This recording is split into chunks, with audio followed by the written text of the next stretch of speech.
I came across this question a few years ago, and when I first tried to solve it, it took me an extremely long time. I kept getting stuck on this one thing because I think I was too routine with the formulae, even though that they are important. I think I was getting mixed up with them and trying too hard to make things work.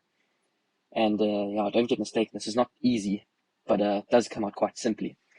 So anyways, we need to find the common ratio and the number of terms in this geometric series.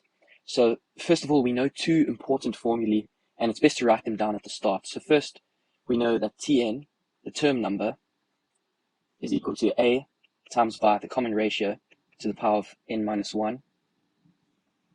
And then we also know that the sum of the geometric series is equal to A, which is the first term, into 1 minus r to the power of n, all over 1 minus r. So it's important to look at these two formulae and think to yourself, what's similar about them? What can I use to my advantage? Well, first off, I know that this A is similar. So, okay, I could equate the A's and maybe something would work there. But I also see an r to the n and an r to the n, although this is an r to the n minus 1. So maybe I can work with that. And I'm starting to get thinking about all these different things that I can substitute in. So, first of all, I know that the term in the last term is 2. So I don't know what term number that is, because obviously that's one of the questions, the number of terms. So I don't know what number term this is, but I know that it's 2. So the last term, I can say is equal to 2.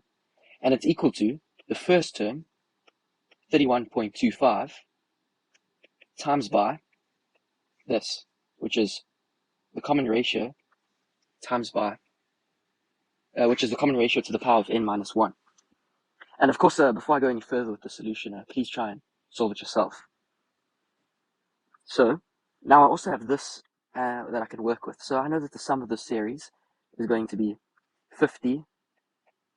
And I can substitute in this first term, 31.25 into 1 minus r to the n all over 1 minus r. So now I'm looking at this after substituting in things that I already know, and I'm thinking, now what's still outstanding? What can I still make better about this? What can I equate? And I notice this r to the power of n is still prevailing in both of these. So how do I make this become an r to the power of n? It's actually quite simple. 2 is equal to 31.25 times by r to the power of n times by r to the negative 1, or times by r to the power of n over r. So if I'm going to solve for r to the power of n here, I can actually end up substituting it in. So let's go ahead and do that. So I have 2 over 31.25 and then times by r. So that 31.25 gets divided from both sides, and this r gets multiplied from both sides. And I have 2r over 31.25 equal to r to the n. Now I substitute that into this formula. So I end up having 50.75 equal to 31.25 into 1 minus, and r to the n now is equal to 2r over 31.25 all over 1 minus r. And just so that things are easier to work with, I'll distribute this 31.25 into this bracket, and I have 50.75 equal to 31.25 minus, and that's going to cancel with that when I distribute it to this term. So I'm just going to be left with minus 2r.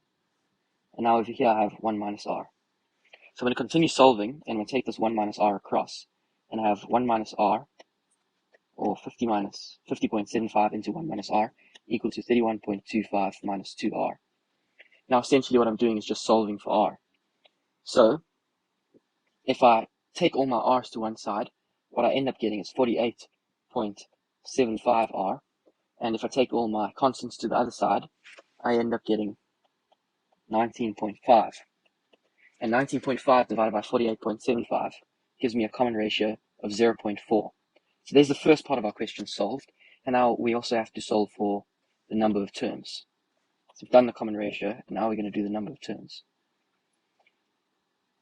We'll do it from this, because we have an equation here And now we know the first variable, which only leaves one variable remaining. So we can solve for this variable now. So we have 2 equal to 31.25 times by 0.4 to the power of n minus 1. Now I'm solving for n. So, first off, we can divide by 31.25, and we're left with 0.4 to the power of n minus 1. Now we do the log of both sides, and we get the log of 2 over 31.25 to the base 0.4 equal to n minus 1. So n is equal to this number plus 1. And if you plug that into your calculator, you get n equal to 3. So that's the number of terms. And here's the common ratio. So as you can see, it didn't really come out in a very simple way, but it is possible if you're just persistent with the question. So I hope you're able to do it yourself as always. And please don't forget to like this video. It really helps me out. And subscribe if you're liking the series. And I'll see you in the next one for day 93. Thank you.